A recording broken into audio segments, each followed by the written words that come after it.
Hey, if you are planning a family visit to a nursing home, I recently sat down with an expert from AARP and a nursing home physician who have everything you need to know before you do.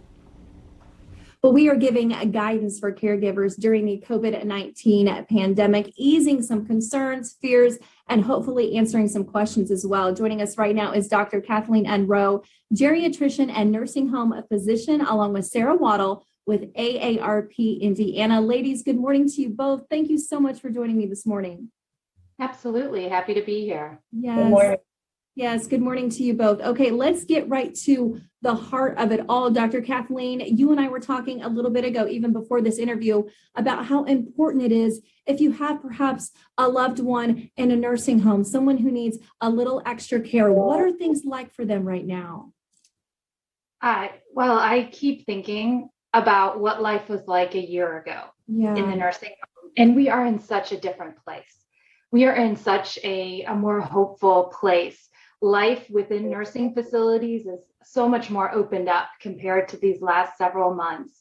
So there are many things that remain true if you are a family member of someone in a nursing facility, needing to stay in close touch with staff about what's going on and keeping tabs on what's going on and staying connected to your loved one as much as possible. But the exciting thing now is the ability to really connect in person, which is something we missed tremendously over the last several months. Right. I know it's difficult too, even those the caretakers, people who are helping them out. Sarah, what have you seen in your experience? Because you said we are moving forward, but there are a few things that still need to happen. We have to be patient with it all.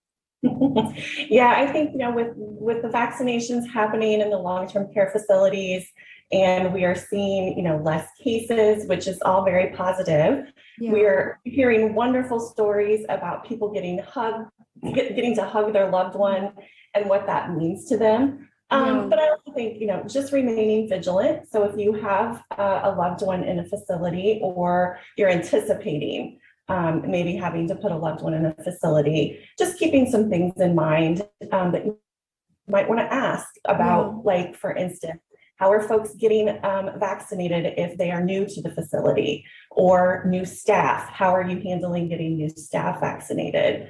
Also asking about staffing and what their staffing levels are like, or what their visitation is like.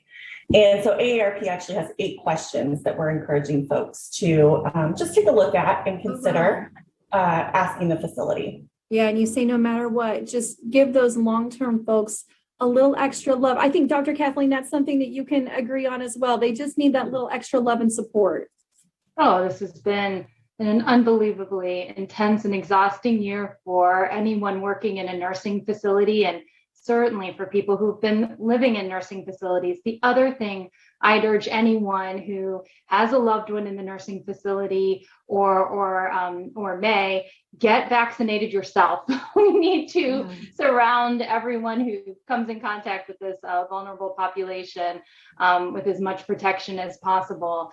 So it's so important to have the community vaccination level continue to rise, as well as the staff vaccinations and the resident vaccinations, because those staff members are, shopping at Walmart and Target, and we just need to keep doing what we can as a community to support everyone, including people who live in nursing facilities. And I would just say, if you're interested in looking at any of AARP's nursing home guidance or questions that I referred to, you can go to aarp.org/IN, and that'll get you there. Well, thank you so much, both of you, for your time, for your expertise, and we'll put those links on our website, indystyle.tv. Thank you. Thank you.